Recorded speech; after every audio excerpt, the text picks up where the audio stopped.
Hello and welcome to Indian Story. There is nothing more beautiful and exciting than story. Everybody has a story. In fact, the story is a light. Now let's watch what this story has to say.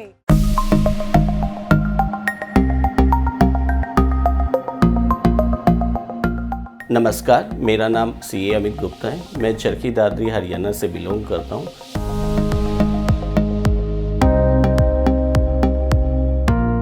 CA firm Amit S के Gupta and company start किया। हमारी CA firm की खासियत है ma'am कि हम जो भी काम करते हैं विद फुल इंटीग्रिटी और ईमानदारी से हम करते हैं।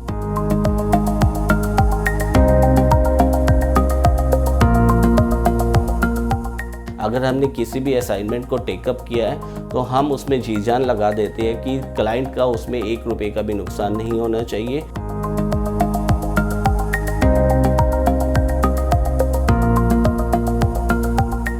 चुनौतियाँ आएगी, कठिनाइयाँ आएगी, बट उसका सॉल्यूशन भी अपने आप निकल जाएगा। आपको जो कार्य करना है वो आप करते जाओ।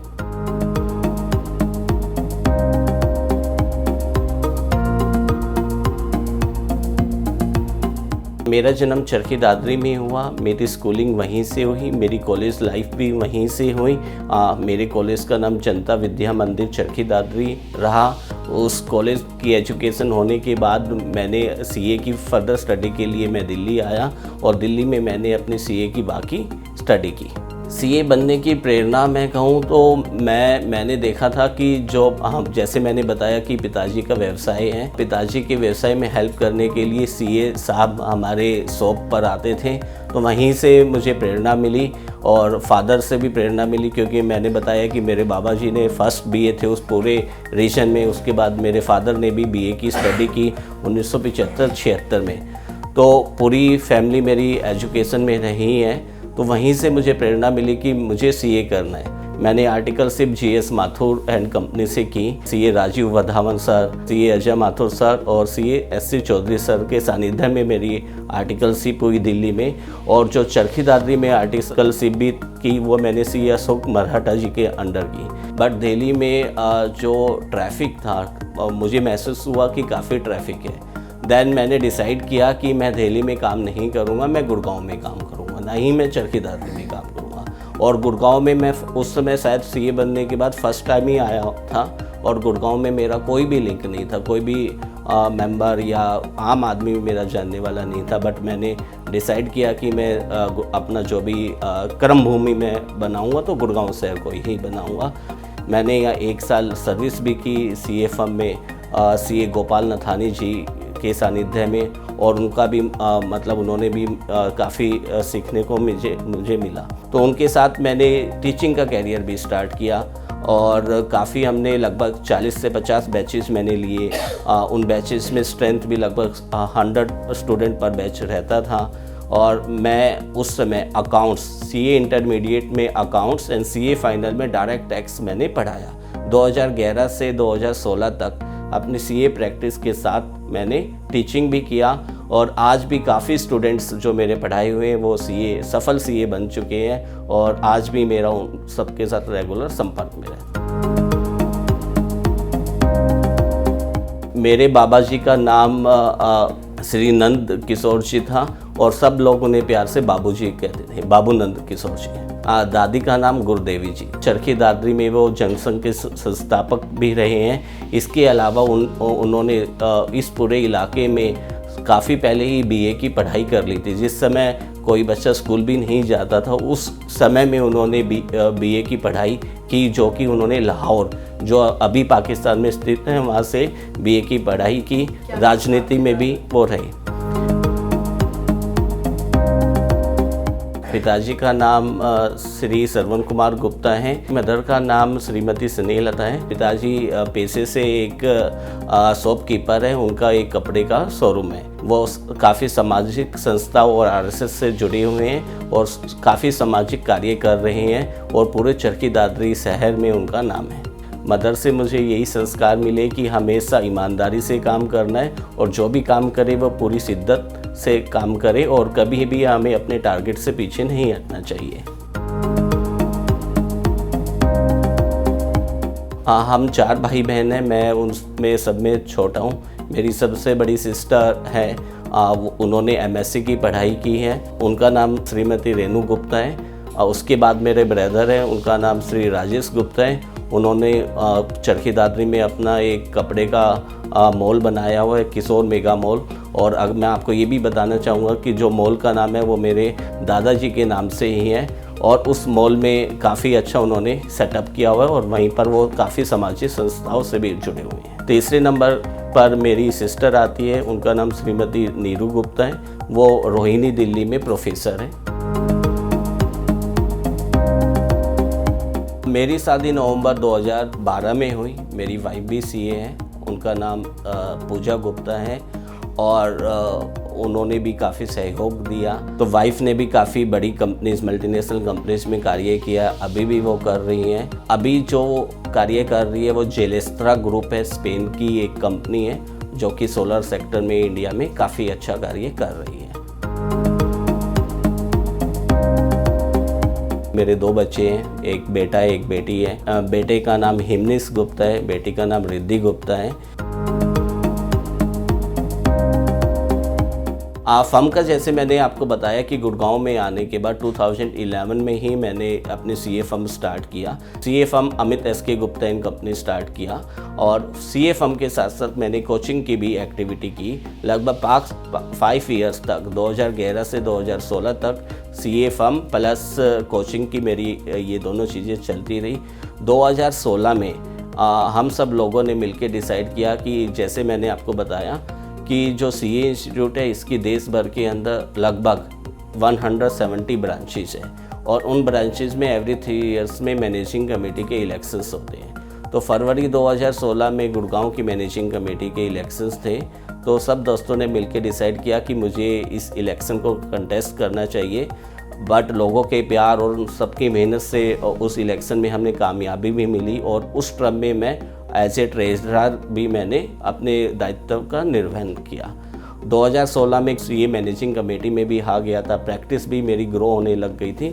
फिर मैंने कोचिंग को थोड़ा डिसकंटिन्यू किया, बट उसके बाद मैं एज ए गेस्ट लेक्चर में लेता रहता हूँ, कॉर्पोरेट ट्रेनिंग्स भी मैं करता। हमारी CA फर्म की खासियत है मैम कि हम जो भी काम करते हैं विद फुल इंटीग्रिटी और ईमानदारी से हम करते हैं। जो भी हम क्लाइंट को एडवाइस देते हैं उसमें हम ये नहीं सोचते कि हमें कितनी फ़ीस मिलेगी, फ़ीस कब मिलेगी, ज़्यादा मिलेगी, वो एक सेकेंडरी मैटर है। अगर हमने किसी भी असाइनमेंट को टेकअप किया है तो हम उसमें जी जान लगा देते हैं कि क्लाइंट का उसमें 1 रुपये का भी नुकसान नहीं होना चाहिए, और बिल्कुल सही एडवाइस हम उसको देते हैं। तो मैं ये मानता हूँ कि ये ही किसी भी प्रोफेशनल के लिए सफलता का मूल मंत्र होना चाहिए कि जिस कार्यभार को, जो भी कार्य उसने स्टार्ट किया है वो पूरी निष्ठा ईमानदारी से करे, फीस उसमें आड़े नहीं आनी चाहिए। जो मेरे क्लाइंट्स रहे, मैंने काफ़ी स्टार्टअप्स क्लाइंट्स को हेल्प किया है, या उनकी जर्नी और मेरी जर्नी साथ साथ चली है। मेरे पास ऐसा क्लाइंट बेस काफ़ी है जो कि इवन कंपनी मैंने फॉर्मेशन की मेरी एज ग्रुप में ही है। कंपनी मैंने 8 साल पहले फॉर्मेशन की, 10 साल पहले फॉर्मेशन की, 6 साल पहले मैंने फॉर्मेशन की, और लकली उन सभी क्लाइंटों को हम आज भी सर्व कर रहे हैं। तो हमारा जो क्लाइंट रिलेशनशिप है वो काफ़ी स्ट्रॉन्ग है। क्लाइंट हमें छोड़ के नहीं जाते और हम भी क्लाइंट को नहीं छोड़ते। चुनौतियाँ आएगी, कठिनाइयाँ आएगी, बट उसका सॉल्यूशन भी अपने आप निकल जाएगा। आपको जो कार्य करना है वो आप करते जाओ। अगर किसी चुनौती में कोई फाइनेंशियल लॉस भी होता है तो it's a part of life. अगर आप चैलेंजेस एक्सेप्ट नहीं करेंगे, चीज़ों को एक्सेप्ट नहीं करेंगे, आप डर के जिएंगे तो आप आगे नहीं बढ़ सकते। 2016 से 2019 तक मैं गुड़गांव ब्रांच की मैनेजिंग कमेटी में रहा। उसके बाद 2022 में मैंने फिर से इलेक्शन कंटेस्ट किया और मैं फिर से इलेक्ट हुआ। गुड़गांव के लगभग 10,000-12,000 मेंबर्स ने मुझे सपोर्ट किया और मैं री इलेक्ट हुआ। लास्ट ईयर जो हाईएस्ट पोस्ट रहती है गुड़गांव ब्रांच की चेयरमैन, एज ए चेयरमैन मैंने सर्व किया। इसके अलावा सेंट्रल गवर्नमेंट की जो GST ग्रीवेंस कमेटी है हरियाणा स्टेट की, उसका भी मैं अभी प्रेजेंटली मेंबर हूँ। जो मेरा फ्यूचर विजन है, विजन को मैंने 2 पार्ट्स में डिवाइड किया हुआ है। एक जो मेरी प्रोफेशनल जर्नी है, डेफिनेटली उसको हमें एनहांस करना है, अपने नेटवर्क को मजबूत करना है। आज केवल हम गुड़गांव में अपनी सर्विसेज नहीं दे रहे हैं, हम अक्रॉस इंडिया में अपनी सर्विसेज दे रहे हैं। इसके अलावा आउट ऑफ इंडिया भी हम काफ़ी एसोसिएशन में वर्क कर रहे हैं। तो डिफरेंट कंट्रीज़ में हमने अपना नेटवर्क जो वहाँ के CPA या CS हैं उनसे अपना नेटवर्क कनेक्ट किया है।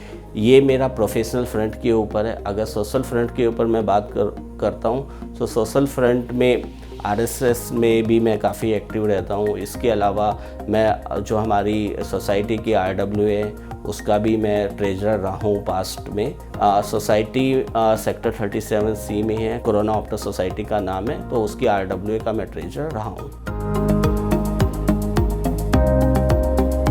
जो सामाजिक संस्था है, भारत विकास परिषद हुआ, वनवासी कल्याण आश्रम हुआ, RSS हुआ, यहाँ पर रेगुलर मैं अपनी सेवाएं देता रहता हूँ जब भी मुझे मौका मिलता है। मैं पिछले दिनों भी ये संस्था के साथ जुड़ा हूँ, सुधा सोसाइटी, भटनागर जी उनको लीड कर रहे हैं। तो उन्होंने यहाँ काफ़ी ओपन स्कूल ओपन किए हुए हैं जहाँ पर वो गरीब बच्चों को फ्री में शिक्षा भी देती है। उनके लिए जो भी ड्रेसेस है, स्टेशनरी आइटम्स है, वो सब भी मैनेज करते हैं। तो मेरा भी ये प्रयास रहेगा कि मैं ऐसी संस्थाओं के साथ जुड़ूं। अपना जो लाइफ का में जो मैंने CA की पढ़ाई की है, राइट, और जो भी एक्सपीरियंस रहा उनको मैं शेयर करूं। इससे पहले भी मैंने पास्ट में किया है, काफ़ी सरकारी स्कूलों में मैंने विजिट किया, करियर काउंसलिंग के सेशंस भी लिए। तो मेरा लाइफ में सोशल फ्रंट के ऊपर यही है कि जो ज़रूरतमंद लोग हैं उनकी किसी भी वे में हम काम आ सकते हैं, और जहाँ भी हमें मौका मिलेगा हम जाएंगे। हॉबीज़ की बात मैं करूँ तो मेरा जो हिंदी साहित्य के कवि रहे हैं उनको सुनना मुझे बड़ा अच्छा लगता है। अटल जी की भी काफ़ी पोएम्स मैं सुनता हूँ। उनका अभी लास्ट वीक में बर्थडे था। कविता तो मैं पूरी नहीं बोल सकता, लेकिन फिर भी 2-3 लाइनें मैं बोल सकता हूँ। जैसे उन्होंने कहा था कि भरी दोपहरी में छाया अंधियारा, आओ मिलके दिया जलाए।